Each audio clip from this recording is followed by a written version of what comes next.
Vande Matram.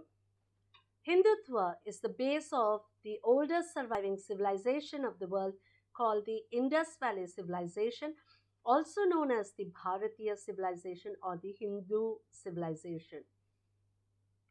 The name Hindutva may be a recent one, but the essence that Hindutva holds dates back to the genesis of the Bharatiya evolution. Nationalism and patriotism are synonym terms to what is today called Hindutva, as it is associated to Bharat, which is the birthplace of Sanatana Dharma.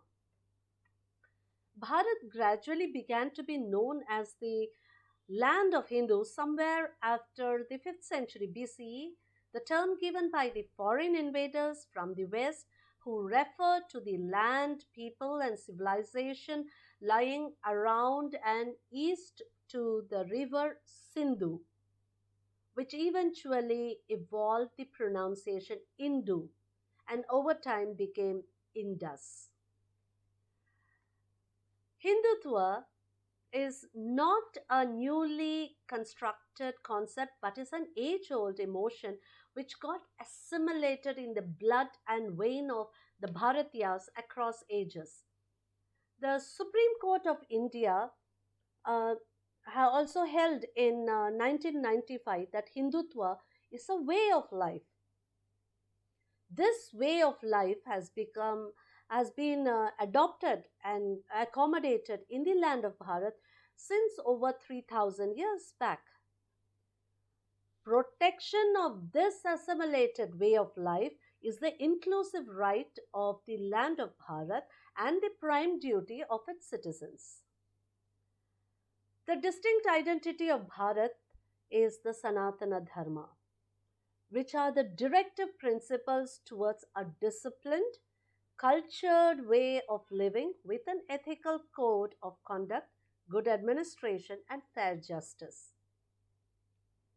Hindutva is the natural instinct and guided responsibility, first, to protect the territory of Bharat in accordance with the directions of the Dharma Shastras given in the scriptures, and secondly, to guard the Dharma which is native to Bharat.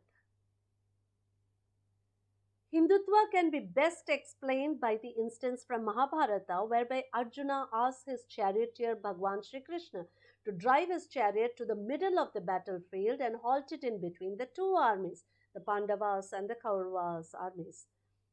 Arjuna was mentally and emotionally disturbed at the thought that he had to fight against his own kith and kin. He was unsure of what he would benefit by killing his own dear and near ones. At this juncture of immense perplexity, where his ration was carried away by material features, he could not decide between his Kshatriya duty, his duty as a warrior, and the material bonds of human relations. Bhagwan Shri Krishna enlightens Arjuna about his duty to be first as a Kshatriya, as the protector of the land and the Dharma. So Shri Krishna said, Swadharmam api chavekshya na vikampitu marhasi dharmayadhi yuddha shreyo nayata kshatriyasya na vidyate. Bhagavad Gita chapter 2 verse 31, whereby he meant that as a Kshatriya, Arjuna was duty bound, swadharma, towards the upholding of righteousness, and the righteousness is nothing but the protection of his land and his people by upholding the dharma of the land.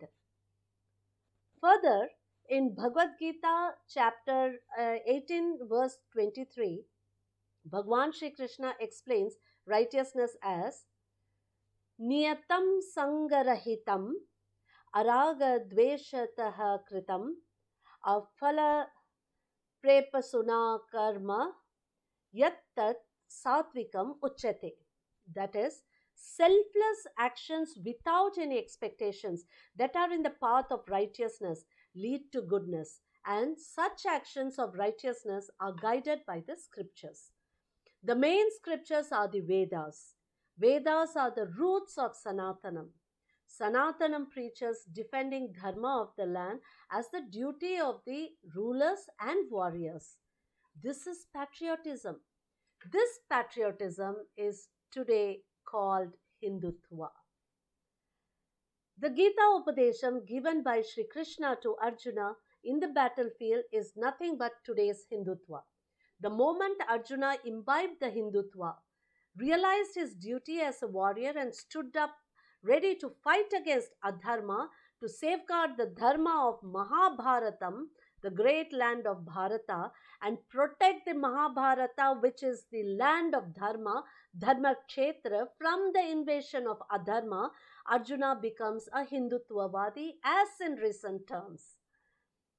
Bhagwan Shri Krishna himself manifests as the predecessor of the modern Hindutvavaadi when he said, Yada yada hi dharmasya glanir bhavati bharata abhyuttanam adharmasya tadatmanam srijamayaham. Bhagavad Gita chapter 4 verse 7.